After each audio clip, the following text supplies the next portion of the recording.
Hi, and welcome to my vlog. I decided to try and make a new episode today where it's raining. It's really hot here in Denmark because apparently there is two weather fronts who are meeting right here. A very warm weather front from the south, and then a very stormy cold weather front from the north. And so today it's so hot that I can sit outside even though it's September, and September in Denmark is really unpredictable because you can have all kinds of crazy weather, and it's been very stormy and very wet, unusually wet even for Denmark. So this is taking a chance, sitting here hoping that it won't start thundering, that the rain won't go berserk, because we're sitting just underneath this plastic roof, which will be really noisy if it starts raining, and you can even hear the birds, I hope. But here on this vlog, sounds of nature will not be cut out because I heard on a podcast about doing podcasts, a podcast about doing podcasts, that these normal sounds of rain or cups touching table and things like that gave kind of a positive environment to a recording like this. And yeah, that's the way I like it. So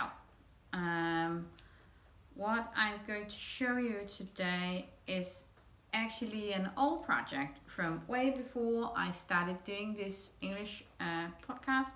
By the way, you can call me Marie, and this is my take on a vlog, and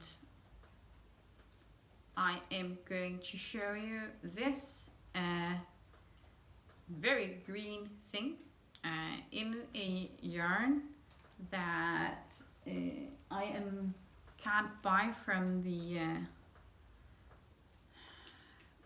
woman who had the yarn stopped carrying it, so I don't know if you can buy it anymore. But as you might be able to see, this is a very rustic green yarn. Oh, so I have my knitting bag down here, which is the knitting bag was a present I got for my 40th birthday from my colleagues.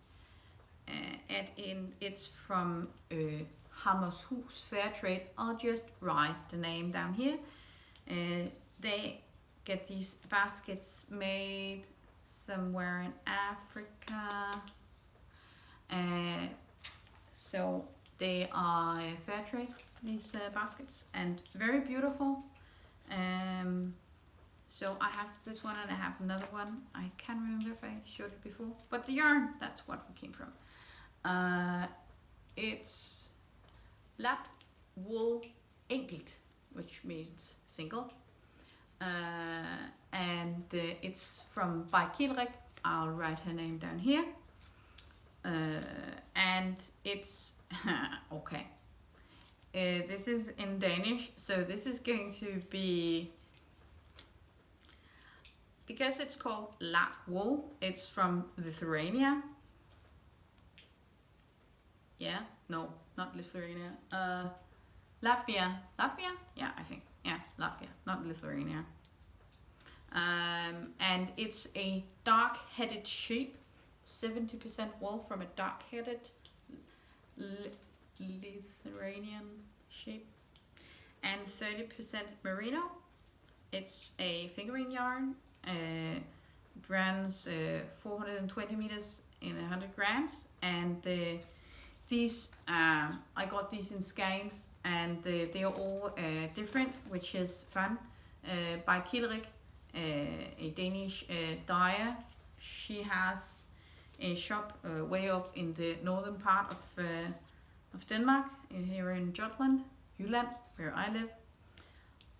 I actually don't know if you can buy her yarn online, but she has a website, which is a .com, I can see. I'll just write her website down here. You can check it out. She has a lot of hand-dyed yarns. She has Rowan yarns. She has Rosario. So she has kind of other yarn brands than the regular shops have, and I've talked to her on a couple of knitting festivals, wool festivals, you could call them. Yarn festivals would be more accurate. And she is very much a fiber nerd, which is very funny. So very interesting lady with pink hair. Yeah. And I think she's a nurse also. So, but this dress is, I've knitted this model before, and it's a English recipe from Marie Amélier, designed. She is called. It's this one. It's a free pattern, so you can go on Ravelry and find the pattern if you want to make this. It's called. She is. I'll write her Instagram name down here, and the recipe I am using is damask. And all of these patterns, I think the original pattern is something nasty. Something is crawling on my leg. The original yarn is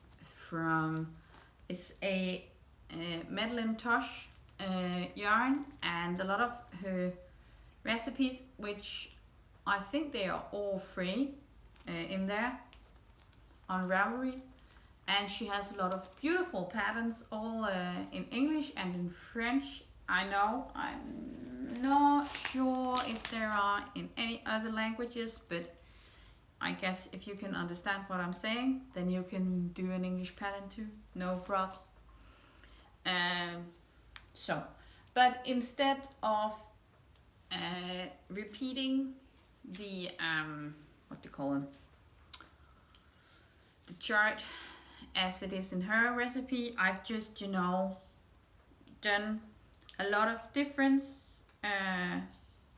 structures and lace patterns, and there are also like right now I am doing like a twisted thing. I am doing the sleeves. So yeah, and the even funnier thing is that when Killerik said that she would stop having this yarn, I went to her web shop, and I think I bought 2 skeins of this yarn, and then because that was I think that was all that was left.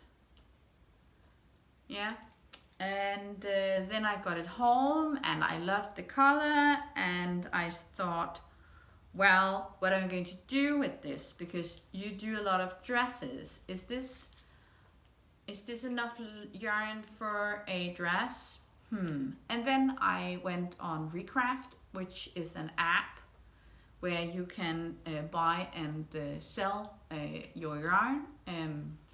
There's a lot of Facebook groups also, but here in Denmark we have this app called Recraft, and in there I found additionally 2 skeins of yarn, but this is what I've left with. I still have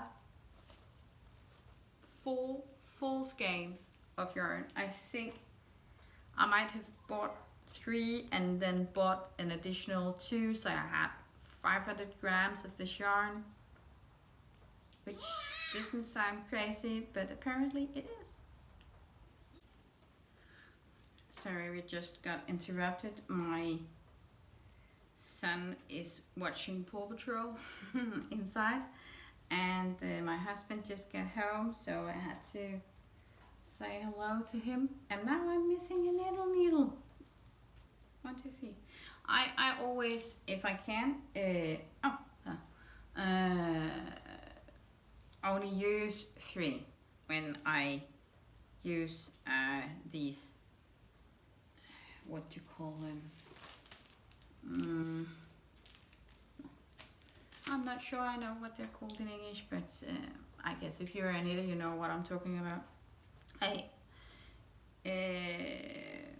Also, right now I'm doing these twisted, this twisted pattern, and then I am not, normally if I'm just working in the round on needles like these, I will knit,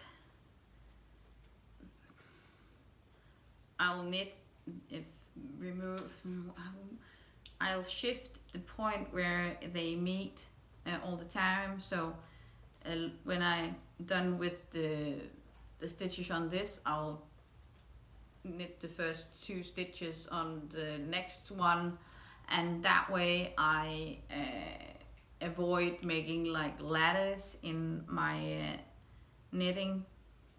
I hope it's called ladders in English. That's what they're called in Danish. It just doesn't look nice. But right now I'm doing this twisted pattern, and hoping that it won't show that I'm not doing that, because when I did the purl stitch, I did like purl 1, knit 1, and then I did the opposite the next round. So if it was purled last time, I knitted it, and so forth. So, and in the damask pattern, there is along the sides, and it's very hard to see in this pattern, but there is a slipped stitch all the way down, so that when I've blocked it, which of course I haven't yet because I'm not done, it's easier to fold, because then it kind of wants to fold in that slipped stitch. So yeah. And when I am done with this sleeve, I haven't really decided, because when I made this the last time, I made 3/4 sleeves, and I'm not sure if I'm going to do the same or if I'm going to do like a long sleeve. But this is a very rustic yarn, so I am kind of thinking I won't do a long sleeve, because I can feel that when I'm sitting with it like this, then it itches a bit. But I know that when I put it on, and I've had it on for a couple of minutes, then it'll stop itching. That's my experience. I haven't knitted anything in this yarn before, but I have knitted in other very rustic yarns before. And besides maybe the Let Lopi from Istex, which is an Icelandic yarn, which I think is extremely rustic. I'm not going to knit anything in that ever. I bought like a yarn package with a pattern for my mother-in-law, and she knitted the sweater, and she actually hated knitting it because the Let Lopi is very uneven, and that her stitch definition was really uneven, and she actually washed the sweater that she knitted 4 times, I think she said, because this yarn just wouldn't, you know, get even. And she also has something with her knitting tension, because my mom-in-law are 82 years old. So, and she has been a cleaner as in her work life, which means that her hands are weakened, so she doesn't have the strength in her hands anymore, and because she's getting old, she shakes, so her stitch definition isn't as neat as it has been before, and even though she still makes beautiful knitted objects for the children, like jumpers and sweaters and dresses and slipovers and everything that they want, I can see that the end product isn't as neat as it was maybe 10 years ago. And I guess that's what happens to all of us knitters. One day we will get old, hopefully. I think that it's a privilege to get old. It's not everybody who has the privilege of getting old without being sick, which my mother-in-law isn't. She is very healthy still, so we are very lucky to still have her going strong. So yeah, on that note, I think I'm going to wrap up for today. Thank you for tuning in to my channel. I hope you had a break listening to me talk about knitting. I hope you have the time until next time to sit down and do some knitting yourself.